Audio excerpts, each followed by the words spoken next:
Are we okay? Well, thank you very much for responding to our request to meet with you. As you see, we are the Arab group and the OIC together that called for this meeting. We had an emergency meeting of the OIC group yesterday afternoon in which we discussed the latest situation as it relates to the decision of the Israeli government to unleash a massive military campaign against our people in the Gaza Strip. And we decided to have this press conference. The Arab group had also an emergency meeting on Friday last week, and the Committee on the Exercise of the Inalienable Rights of the Palestinian People had also a meeting of its bureau. The Security Council had its meeting.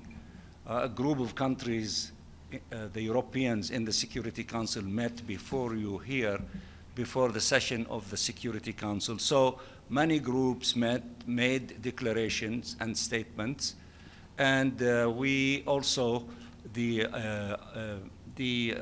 Arab Islamic Ministerial Committee issued a declaration. We have copies of it. If you need, we can make it available to you.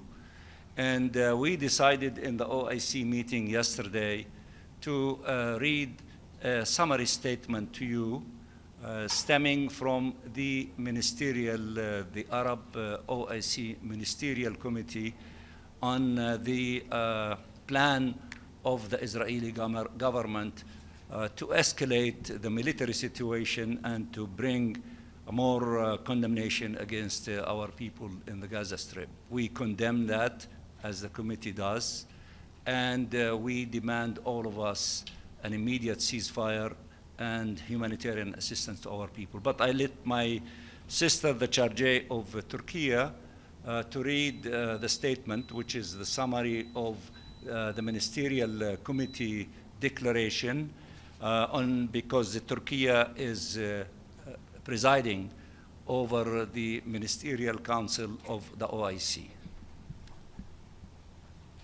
Thank you, Minister Mansour. As he mentioned, Turkey, as the current chairman of the OIC group of OIC foreign ministers, I have the honor to read the joint statement of the OIC group in New York on the recent developments in the Gaza Strip, which is based on the joint statement by the Ministerial Committee mandated by the Joint Extraordinary Arab Islamic Summit. The OIC group expresses its strong condemnation and categorical rejection of Israel's announcement of its intention to impose full military control over the Gaza Strip.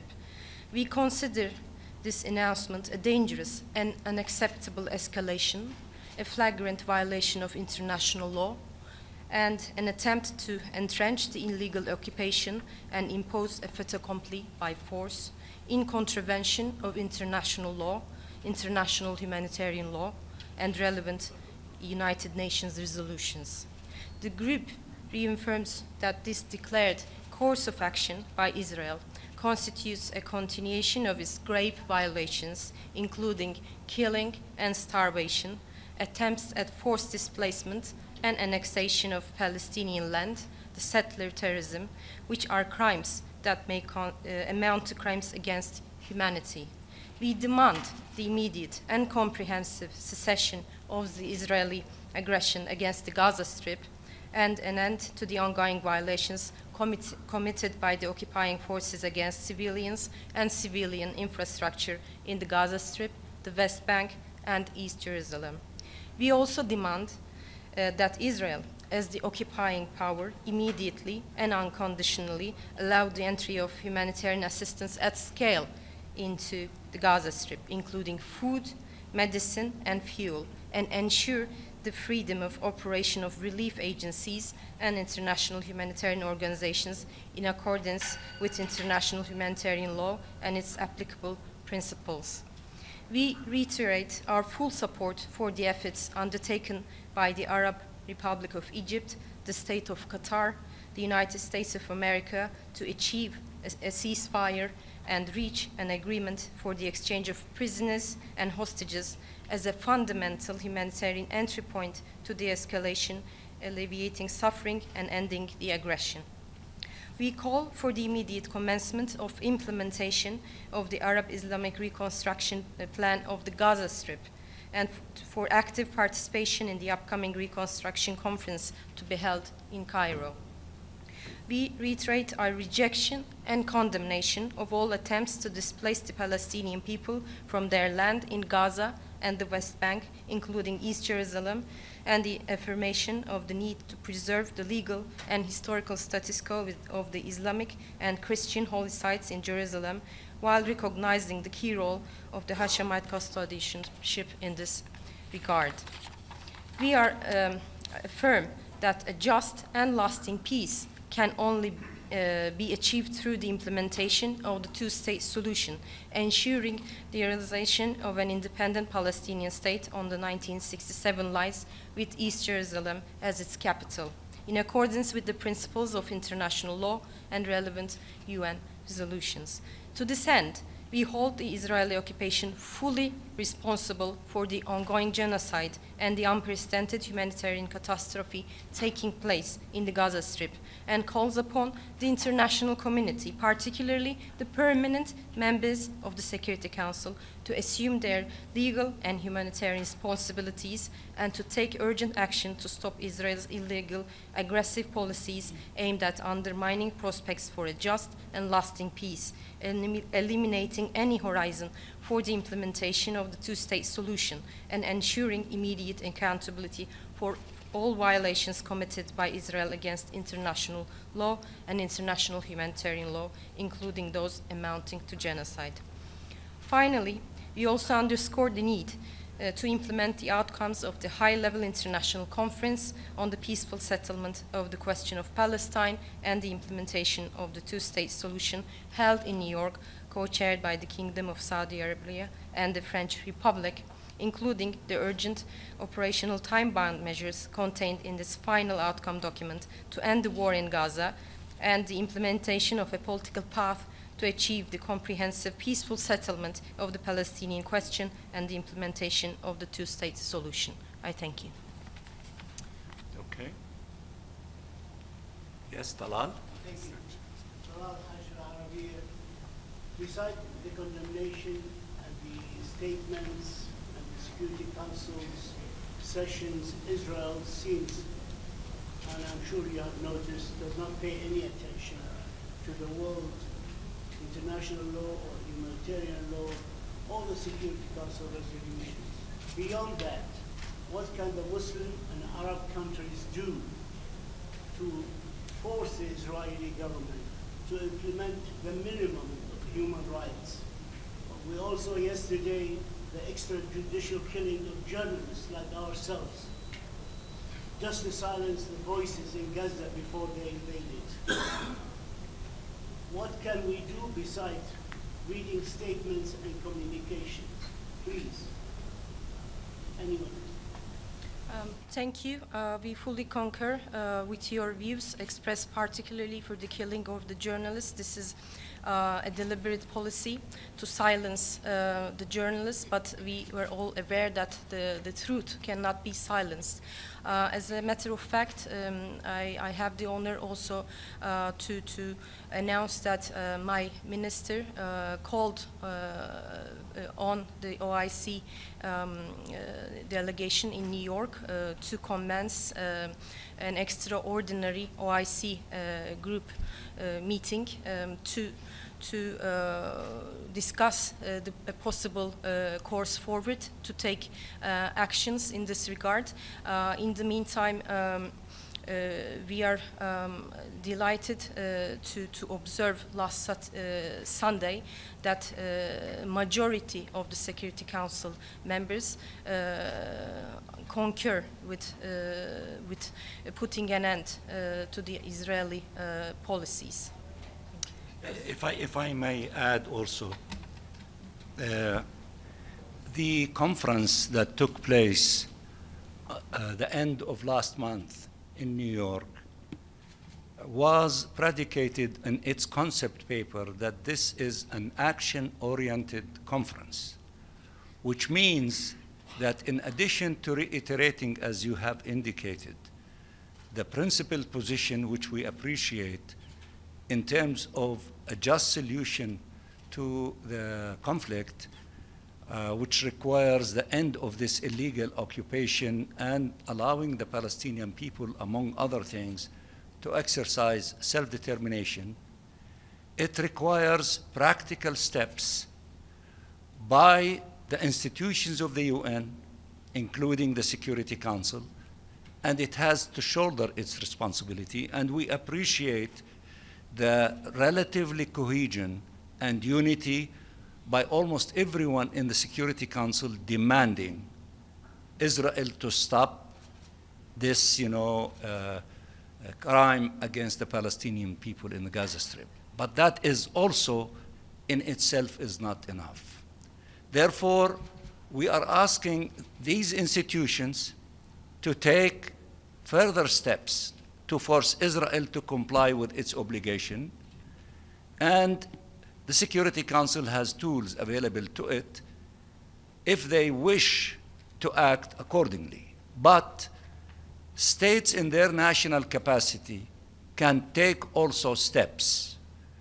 I will give few examples of steps that have been taking place, not only from Europe, although Europe is important because it has an extensive relationship with Israel, such as the European Union is seriously considering maybe suspending, if not the agreement on trade with Israel, but certain parts of it, and it has other tools available to it, so they are seriously considering that. A number of countries, including Spain and others, decided, to suspend military, export, import with Israel. That is also very important. Germany took a step. Maybe it's a modest, but it's a very important, step by indicating that they will not send weapons to Israel to be used to kill the Palestinian children. Now, on the countries of the south, my sister from Turkey forgot to say that early in this aggression, they took measures to suspend many of their trade relationship, with Israel and arms sales. Colombia, for example, severed the diplomatic relationship with Israel and decided not to send any of its coal to Israel because they export coal and they have other relationship about, sending CO2 to Israel. They suspended all these things. These are examples in which a growing number of countries are considering taking, measures in their national capacity.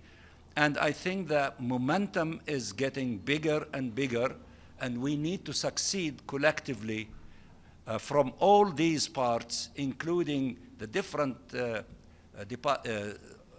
components of the United Nations, until we force Israel to comply with its obligation under the Charter of the UN, and also the legal systems of the United Nations, whether the ICJ, the ICC. Although these institutions, they move slowly, but nevertheless they are also acting. But I think what is really significant that Europe is now acting in a practical way and thinking in a practical way, in a fast way that should be complemented by all other countries in order to bring Israel into compliance. So we are now in the midst of this stage. We hope that we can succeed in not allowing them to execute the plan that they declared, but this requires more efforts, more pressure, more mobilization, and this is a step, maybe a modest step in this direction. We have to stay the course, and it is your duty, because you referred to Palestinian journalists that were assassinated by Israel in Gaza. yesterday, which we condemn that in the strongest terms, and we hope that the international legal system would go after those who have committed these crimes so that they face, the punishment that they deserve. But we need to intensify all of our efforts. We urge you to keep pressuring everyone. You need to send large delegations of journalists to go to the Gaza Strip to see with your own eyes the reality of our people and the crimes committed by Israel and to report back on it. We ask the Security Council to go and visit and to see with their own eyes the reality there. They are the independent parties. We do not trust the reporting of the Israeli occupying authorities about the reality in the Gaza Strip and the lie that there is no starvation. Everyone saying is starvation. We lost more than 200 people. About half of them are children because of starvation, and more might lose their lives because of lack of food, medicine, and water. We have to intensify the pressure until the Israeli occupying authorities to stop these criminal policies and actions and to reverse this. Abdul Hamid. Thank you, Ambassador. I have a question on the journalist issue. Maybe Ambassador Hassim and Ambassador Tariq can answer that. Why not put pressure on to call for a special meeting of the Security Council on the protection of journalists? And why not also pressure to create the post of a special envoy on the protection of journalists? Thank you. He addressed these two. Thank you, Brother Siam. I would put it more broadly. I think as